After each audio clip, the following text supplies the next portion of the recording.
Bonjour Barbara. Hello Valérie. Merci en tout cas d'être là avec nous pour nous présenter ton école et puis ce que tu y fais. C'est un bonheur.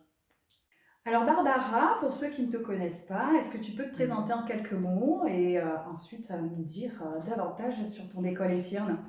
Ok, donc je suis Barbara Elia au nom de famille et j'ai un double, triple parcours.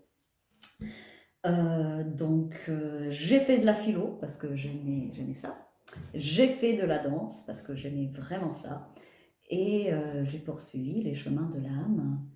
Et parce que, voilà, quelque part, ça donnait un sens à tout ce que je faisais par ailleurs, jusqu'à ce que, finalement, je fasse la synthèse de tout ça euh, avec le référentiel de naissance. Ok, en tout cas ça s'annonce très sympathique tout ce que tu nous dis. En fait, j'essaye d'être... Est-ce que tu peux nous présenter Efirne, l'école? Ok, Efirne l'école. En fait, pour présenter Efirne l'école, il est important de partir de très loin. En fait, il faut savoir que Georges Colloy, hein, donc le créateur du référentiel de naissance, commence véritablement à travailler en 85 avec cet outil. Et bon, moi, je l'ai rencontré vers la fin des années 90. Et de là est née une longue collaboration où, sur le nouveau millénaire, le référentiel de naissance a commencé à se construire, à se structurer, à devenir donc un enseignement avec des cycles de formation, une didactique, une pédagogie. Et c'est vrai que ça a été un magnifique travail de création où j'ai collaboré avec Georges Colloy pendant 10 ans. On a fondé ce qui était à l'époque le collège du référentiel de naissance. Et à l'issue de cette période, on a décidé de fonder chacun son école. Donc Réforme pour Georges Colloy et Firne pour ma part, sur les mêmes bases, mais chacun avec sa personnalité. Car le référentiel de naissance, bien sûr, c'est un outil, mais après, il faut le faire vivre, et le faire vivre avec ce qu'on est. Donc, Efirne est l'autre école du référentiel de naissance par rapport à Réforme. Et bien sûr, entre les deux écoles, nous avons en fait, nous sommes d'accord sur les mêmes principes. On partage parfois même des soutenances pour les personnes qui vraiment veulent aller vers les certifications. Et l'objectif, c'est vraiment de garantir une éthique et voilà un respect des contenus de base qu'une formation de référentiel de naissance doit apporter. Merci, en tout cas, toutes ces valeurs donnent envie. Oui. Alors, si tu as parlé du référentiel de naissance, mais est-ce que tu peux nous expliquer, parce que je t'avoue que je ne connais absolument pas ce que Mm, c'est, mm, enfin, très peu, j'en ai à peine entendu parler, donc si tu peux m'en dire plus, nous en dire plus, ça mm. serait super. Alors, le référentiel de naissance, en 2 mots. Thème tarot. C'est-à-dire que c'est un outil de travail sur soi, avant tout. Ça, donc, c'est très important de tenir compte de cet élément-là. C'est un outil pour se rencontrer, où on va avoir une date de naissance, qui est notre date de naissance, à partir de laquelle on va monter un thème qui présente des cartes du tarot. Donc c'est un thème tarot. Et ce que j'ai toujours envie de dire en soi, c'est simple à calculer, mais après, qu'est-ce qu'on va en faire? Et c'est là que le voyage commence. Alors, un voyage comme ça va nous emmener où? En fait, ça dépend des choix, en fait, de son système de croyance. Dans mon système de croyance, comme je dis toujours, je ne peux que travailler à partir de mon système de croyance que je n'impose à personne, mais dans mon système de croyance, euh, nous ne sommes pas là par hasard, mais il y a un choix de l'âme de venir voilà, expérimenter des choses, de venir faire un parcours évolutif. Alors bien évidemment, on arrive tous, on arrive sur Terre, point A, on chemine, et on sort, point B. C'est un parcours. Oui, mais ce parcours peut devenir un chemin. Et un chemin de conscience, un chemin de rencontre avec qui nous sommes, nous, véritablement, comme, bon, ben là, je vais prendre le tarot, le mat, libre créateur de notre existence et quelque part en lien avec la nature sacrée, divine, du vivant qui est en nous. Donc, c'est là où le voyage commence. Ça veut dire que, ben voilà, on a ce thème qui est l'expression d'une date de naissance, qui est en lien avec ce choix d'incarnation. Donc, le référentiel de naissance devient une sorte de miroir pour apprendre à dialoguer avec soi-même, mais à dialoguer avec notre nature la plus profonde. Voilà, voilà. Super, en tout cas, si je comprends bien, ça ouvre un dialogue, non? C'est quelque chose comme ça, il faut l'interpréter de cette manière-là. Alors ça, c'est extrêmement important et je trouve que ça nous amène à nous poser la question du tarot. Oui, parce que justement, tu en parlais tout à l'heure et je me demandais ben, s'il fallait vraiment avoir des connaissances particulières justement pour faire du référentiel de naissance. Ou alors, est-ce qu'il faut connaître par cœur? Moi, personnellement, je n'en ai jamais fait, donc si j'ai envie de suivre un cours avec toi, comment ça se passe? Ouais, ouais. Alors, la première chose que j'ai envie de dire, c'est absolument, c'est ouvert à tout le monde.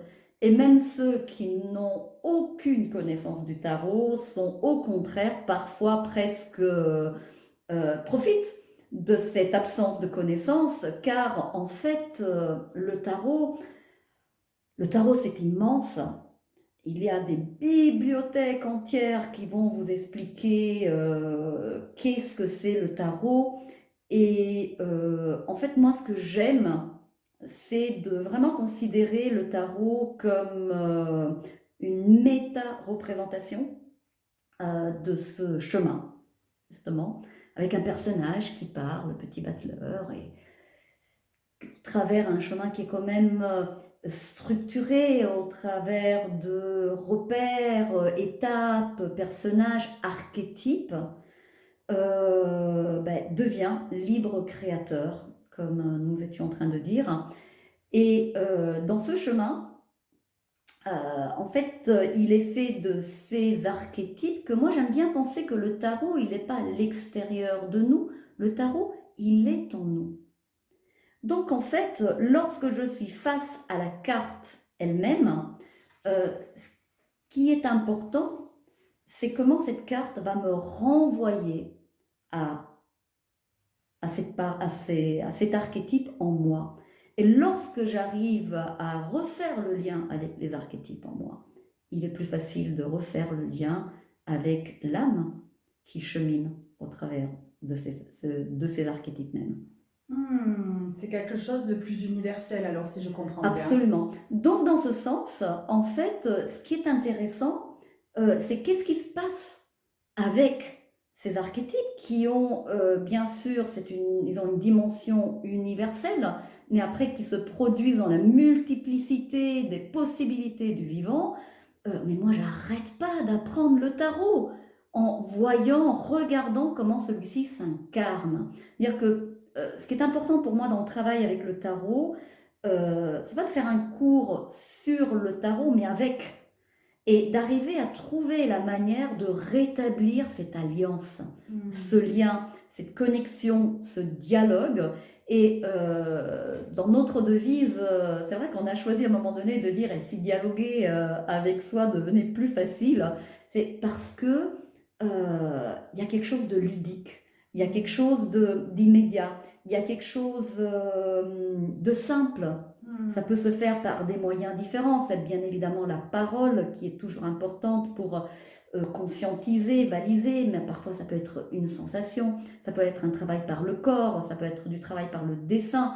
Euh, Milliards de manières de rencontrer ces archétypes c'est comme lorsqu'on établit une relation avec une personne, il n'y a pas un seul canal. C'est dans ce sens que nous utilisons le tarot et on n'a pas besoin de le connaître. Et même lorsqu'on le connaît, on peut être surpris le découvrir à d'autres endroits et de le rencontrer autrement. En tout cas, ça donne envie, tout ce que tu dis. On voit en tout cas toute la passion qui t'anime. C'est absolument fabuleux. Moi, ça me donne déjà envie de découvrir ce tarot avec toi. C'est génial. Et je voulais te demander, est-ce que tout le monde peut venir ou est-ce qu'il faut être un professionnel Après, ça peut être tout le monde. C'est des gens qui, peut-être, ils arrivent et ils découvrent, tout d'un coup, ils se sont questionnés. Il y a quelque chose qui est venu frapper, une curiosité, et peut-être que le travail va au contraire les ouvrir sur autre chose, ils vont partir. Il y a d'autres personnes qui ont déjà peut-être traversé différents outils, ils ont déjà rencontré plein de choses, même si on sait que plus on chemine, et moins c'est le point d'arrivée qui compte, mais c'est le chemin lui-même. Donc moi, voilà, je recommence à chaque fois à zéro et ça m'apporte tellement. Mais à zéro au sens que je peux entreprendre plein de nouvelles découvertes. Et voilà, donc hum, ça peut être des personnes qui viennent simplement pour elles-mêmes, Hmm. pour réussir à être dans une relation plus consciente avec elles-mêmes. Des personnes qui sont très souvent, j'ai aussi plein de thérapeutes qui viennent faire une formation de référentiel de naissance car ils vont utiliser cet outil, mais aussi, j'ai envie de dire, cette méthode de travail au sein de leur pratique. Euh, je me dis toujours que ce sont des rendez-vous qui ont été pris dans d'autres espaces-temps et que voilà, bon, les êtres avec lesquels je pars en voyage, c'est qu'on a, on a un bout de chemin à partager ensemble. Merci pour tout ça. J'ai vu sur ton flyer qu'il y avait des bases et qu'il y avait des cycles, évidemment, comme dans toutes les écoles, hein, il y a des cycles de formation, etc. Et j'ai vu donc qu'il y avait au départ les bases. Donc, qu'est-ce que c'est que les bases? Les bases. Euh, En fait, le référentiel de naissance est un outil infini.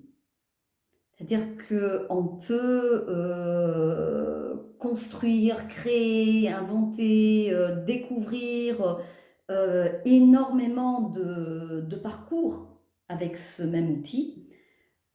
Cependant, cela suppose de savoir le calculer, connaître les maisons, avant même de rentrer dans les aspects, dans les nuances, dans l'infini des possibilités, comme le vivant. Hein. Le vivant, il est en lien avec l'horizon des possibles. Et pour moi, le référentiel de naissance, il est en lien avec ce vivant.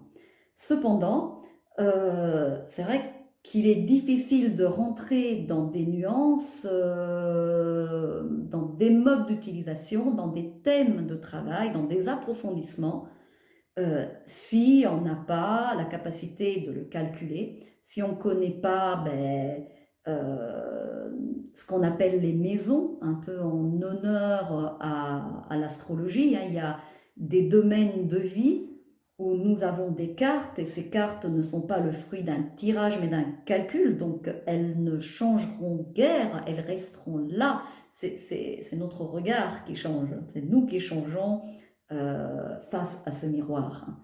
Et donc les bases, en fait, on estime qu'en 6 jours, et ça, ce sont bien sûr les contenus, les accords que nous avons de formation, hein, aussi avec Réforme. On apprend à monter un thème, on apprend à rencontrer les différentes maisons, à rencontrer le fonctionnement des dynamiques fondamentales de la circulation des thématiques dans le thème. Et surtout, ce qui est très important, on l'a expérimenté. Car en fait, il y a une part de contenu, mais tant que ce contenu n'est pas vécu, n'est pas expérimenté, tant que des exercices pratiques n'ont pas été faits, ça risque de rester absolument intellectuel. Et pour moi, c'est fondamental dans tout travail. Moi, j'aime bien toujours dire, on va du ventre à la tête, et non pas de la tête au ventre. En fait, dans l'expérience que moi j'ai des choses, ça marche quand ça va du ventre à la tête. Donc, il est fondamental que les choses qu'on peut apprendre aient un correspectif sensible, que ça soit du vécu, que ça soit du concret, que ça soit quelque chose qui est en lien avec nous-mêmes, pas simplement des principes, des théories qui sont perchés comme ça a priori. Et dans ce sens, une chose qui est extrêmement importante, qui peut aider à comprendre cet esprit de travail, c'est que, en fait, un référentiel de naissance s'incarne. Donc, nous allons nous donner comme règle que personne, sauf que nous-mêmes, peut vraiment connaître le thème, peut vraiment en parler. C'est-à-dire qu'on va éviter de nous mettre dans la posture de la lecture a priori, de savoir a priori, telle carte à tel endroit, ça veut dire ça. Peut-être, mais peut-être pas, ça dépend du chemin de vie de la personne. Peut-être que la personne de tel archétype, elle est en train d'expérimenter autre chose, peut-être qu'elle l'a transformé, peut-être que... On ne sait pas. Et de toute manière, ce qui est important, c'est le regard au miroir. Donc c'est le regard que la personne va développer sur elle-même. Et non pas, une sorte de vérité révélée a priori qui arriverait par la signification extérieure d'un thème. Donc en fait, on va toujours de l'intérieur vers l'extérieur et non pas l'inverse. C'est un peu métaphysique, mais... En tout cas, là, la manière dont tu me présentes ces bases, ça a l'air quand même assez complet. Ça a l'air de quelque chose vraiment à expérimenter. Je sens vraiment que ça se passe par l'expérience, hein, avec tout ce que tu dis. Et est-ce qu'il va me falloir encore approfondir, aller au-delà de ces bases pour acquérir une autonomie? Ou alors, est-ce qu'il va falloir que je continue pour justement pouvoir être indépendante avec ce thème que j'aurais calculé, tu vois? Alors, j'adore le mot autonomie. J'adore ce mot autonomie car c'est moi le mot-clé du chemin. C'est-à-dire que peu importe l'outil, le travail, le parcours, l'objectif c'est de devenir autonome. Ce retour à soi, c'est cette autonomie intérieure. Moi j'aime toujours me dire, mais rien et personne a le pouvoir de me rendre heureuse ou malheureuse si je ne le lui donne pas. Après, bien sûr, on passe beaucoup de temps à le faire sans même se rendre compte et que, voilà, petit à petit, on se réapproprie de ça, mais ça marche. Donc, de toute manière, l'autonomie est un mot essentiel et c'est le mot-clé de tout le travail. Après, il y a l'autonomie, bien sûr, par rapport à la connaissance qui quand même existe. Je veux dire, maintenant, il y a aussi des notions qui sont données. Et les bases, on peut très bien faire les bases et s'arrêter là. On a l'outil, on a l'essentiel, on a les murs, ce que j'ai envie de dire. Ça y est, le bien, on l'a acquis, pour revenir dans la métaphore de la maison. On prendra le temps de faire le reste. On peut déjà investir les lieux. Euh, Bien évidemment, parfois, au contraire, ces bases, tout d'un coup, ouvrent sur un univers à explorer. Et c'est là tout le travail que nous avons fait à l'origine avec Georges Colloy, c'était justement de structurer ces cycles de formation. Et le référentiel de naissance permet vraiment un approfondissement ben, déjà de tous les aspects qui sont contenus dans le thème, un approfondissement de différentes thématiques qui ben, peuvent rentrer dans un travail de rencontre de soi, que ça soit la communication, la relation à l'autre, l'altérité, le couple. En fait, on peut, avec le référentiel de naissance, aussi faire face vraiment à un travail thématique. Et tout cela se développe donc dans la continuation.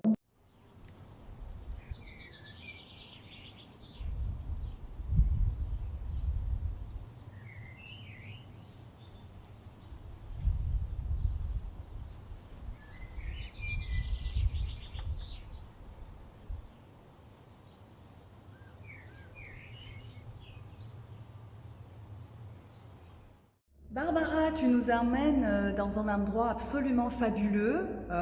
C'est magnifique. Dis-nous où est-ce qu'on est.